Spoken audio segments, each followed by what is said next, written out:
Good evening. This is Akashvani, and I'm Anuja Kumar with the news at 9.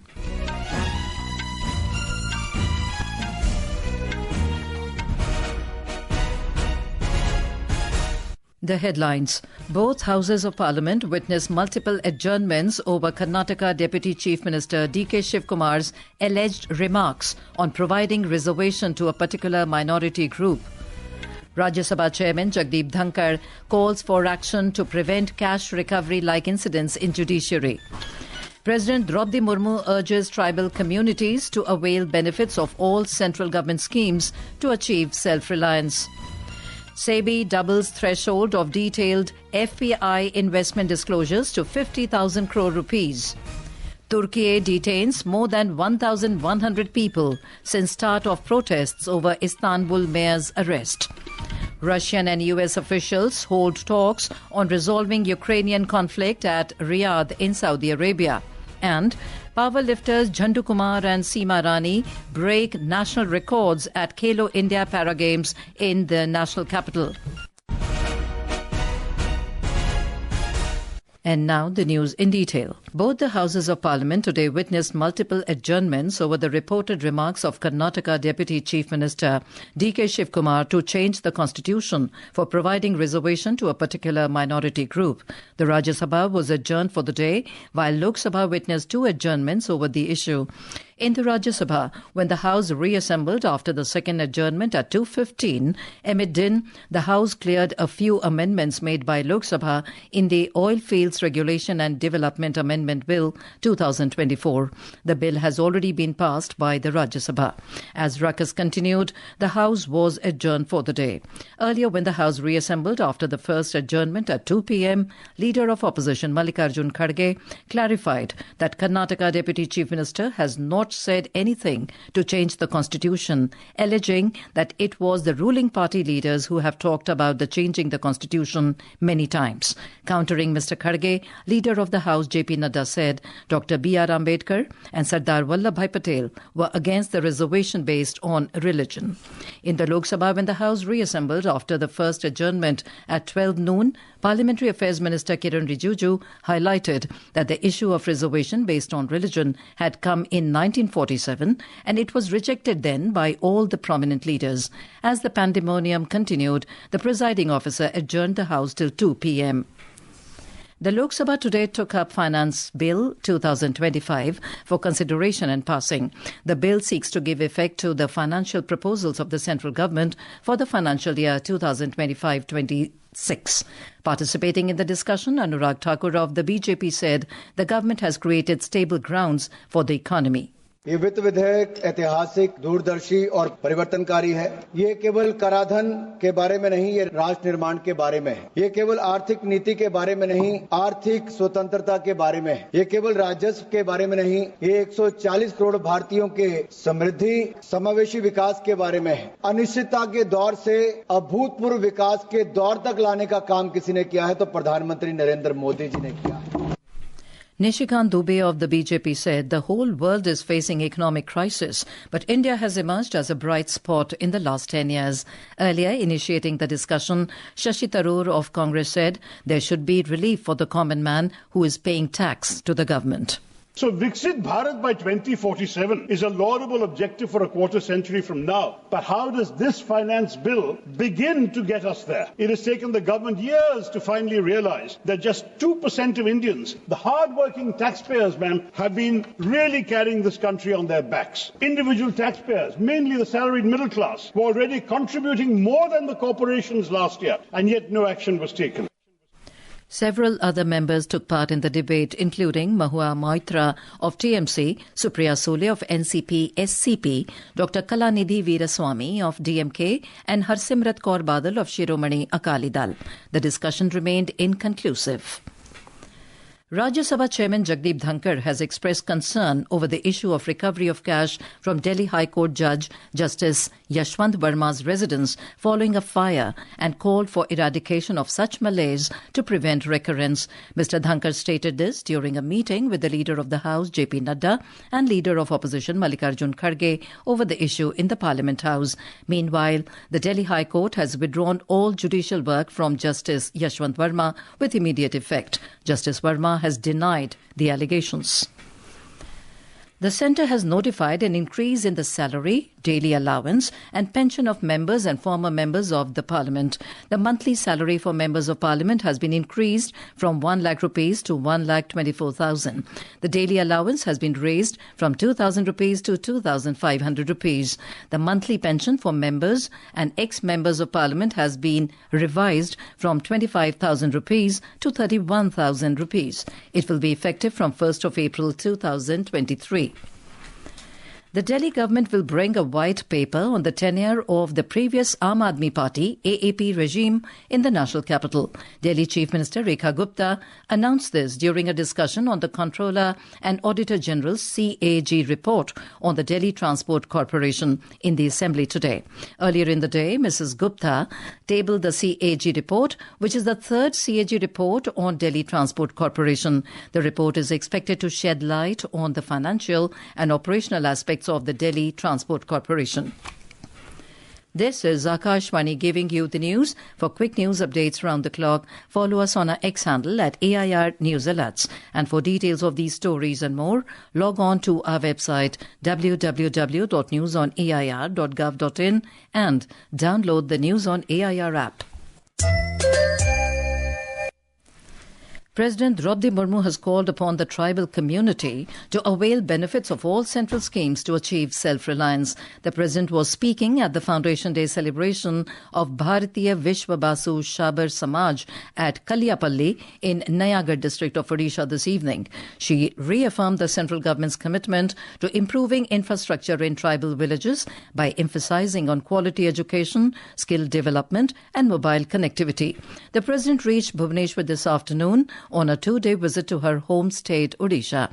Earlier in the day, President Murmu attended the Silver Jubilee celebrations of Chhattisgarh Legislative Assembly in Raipur. Speaking on the occasion, the President said the task of integrating people affected by left-wing extremism to the mainstream of society has reached its final and decisive stage.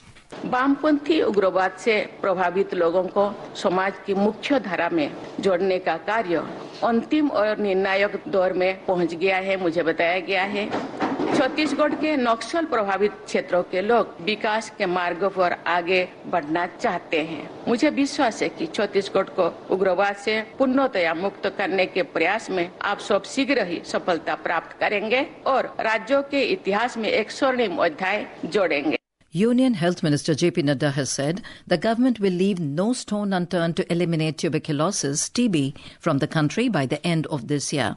Mr. Nadda was addressing an event on the occasion of World TB Day in New Delhi today. World TB report में global decline जो है वो 8.3% है और हमारा decline 7.7% है, which is remarkable, more than double.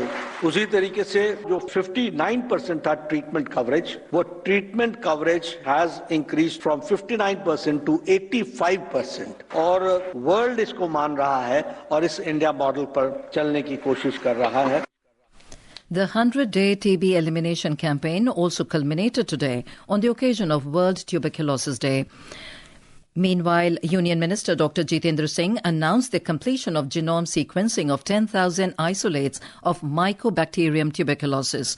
Dr. Singh made this announcement while talking to media in New Delhi today. उन्होंने ये तय किया कि 80% वो मॉर्टेलिटी कम करने में कामयाब रहे, ये उनका प्रयास रहेगा सन 2030 तक ट्यूबरकुलोसिस को लेकर के, और 90% इसकी मॉर्बिडिटी है यानी कि प्रेवलेंस। और हमें इस बात की खुशी भी है और ये हमारे लिए एक चुनौती भी है कि आदरणीय प्रधानमंत्री श्री नरेंद्र मोदी जी ने एक बहुत बड़ी जिम्मेवारी हम पर डाल करके ये तय किया कि हम 2025 के भीतर ही टीबी मुक्त भारत कायम करने में सफल हो पाएंगे। In our bilingual live phone-in program Public Speak tonight, we will bring an insightful discussion on prevention and cure of tuberculosis with Dr. Urvashi B. Singh, Deputy Director General, Ministry of Health and Family Welfare, and Dr. Rohit Kumar, Head of Department Pulmonary Medicine, Safdarjung Hospital, New Delhi.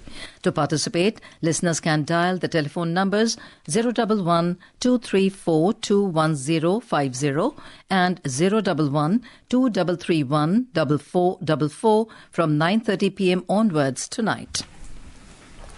Market regulator Securities and Exchange Board of India, SEBI, today approved a proposal to double the investment threshold for granular or detailed disclosures by foreign portfolio investors, FPIs, to 50,000 crore rupees. Newly appointed Chairman Tuhin Kanta Pandey made the announcement during a media briefing this evening after the first board meeting. The board has decided to revise based on public comments and recommendations of FPI Advisory Committee.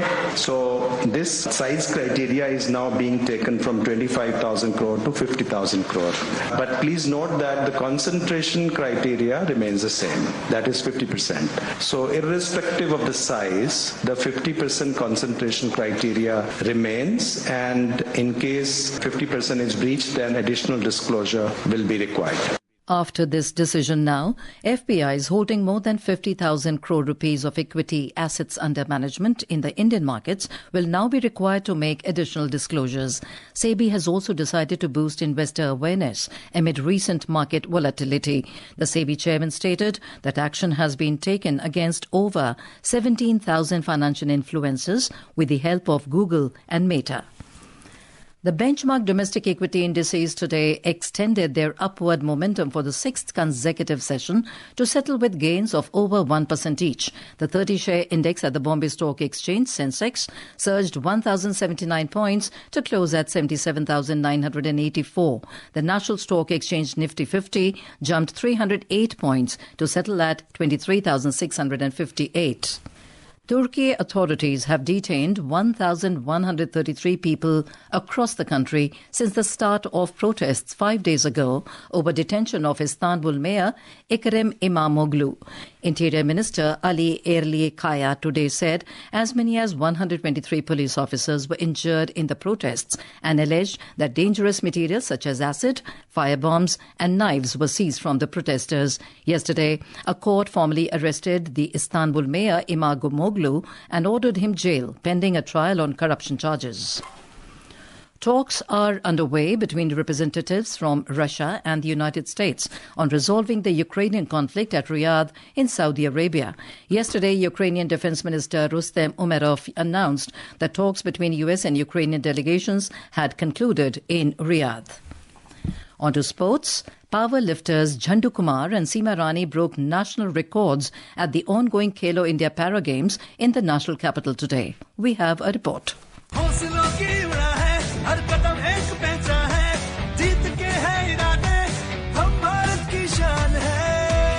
Seema Rani from Punjab and Jhandu Kumar from Bihar created history with their remarkable performances. Seema Rani lifted 97 kg in the elite 61 kg category, setting a new national record and securing the gold medal. Jhandu Kumar broke the national record in the elite 72 kg category by lifting an impressive 206 kg, earning him gold medal. Speaking exclusively to Akashvani News, Jhandu Kumar shared that he is now focused on preparing for future competitions. अपना ही record तोड़े हैं। पहला record तो हरियाणा का सुधीर कुमार का था, 192 का record था। नोएडा में 205 मार के रिकॉर्ड हमने अपना नाम किया। उसके बाद खेलो इंडिया में अपना ही रिकॉर्ड 206 केजी मार के नाम किया। In shooting, Paris Paralympic medalist Mona Agarwal claimed gold in the mixed 50-meter prone SH1 category. Additionally, Nihal Singh from Rajasthan clinched gold medal in mixed 25-meter pistol SH1 category. Abhishek Kapil, Akashvani News, Delhi.